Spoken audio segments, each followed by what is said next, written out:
Parce que il y a plein de youtubeurs là qui disent que l'immobilier c'est foutu. Enfin, c'était les mêmes qu'il y a 30 ans, 40 ans. Enfin, c'est pas forcément les mêmes personnes.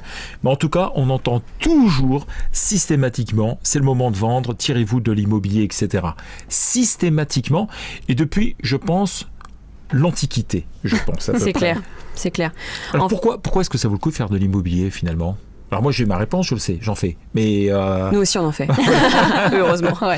Vas-y. Alors, pourquoi faire de l'immobilier ? Pour se créer des revenus complémentaires, pour Ouais. commencer dès maintenant à se construire un patrimoine, peut-être pour demain léguer quelque chose à tes enfants, si tu as des enfants, pour toutes ces raisons, pour la liberté aussi, parce que si tu gagnes de l'argent et des revenus complémentaires, bah, peut-être que ça te laisse de la place pour faire des projets qui te tiennent à cœur, je sais pas, des voyages par exemple, passer plus de temps avec ta famille, etc.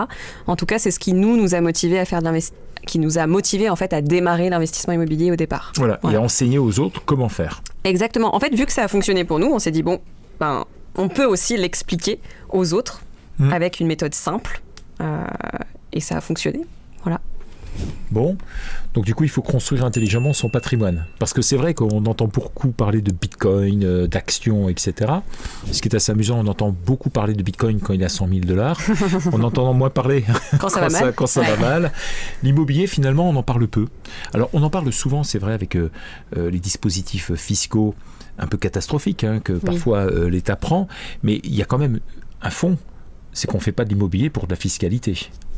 Non, puis il faut savoir que on a regardé un petit peu toutes les grandes fortunes, que ce soit en France ou dans le monde, ont de l'immobilier en fait. Oui, elles ont des business, etc. Mais elles ont également de l'immobilier. Et on prend toujours l'exemple de McDo. McDo, en fait, il a fait sa fortune sur pas vraiment le fait de vendre des hamburgers, mais plutôt sur l'immobilier et sur toutes les places numéro 1 qu'il a dans le monde entier.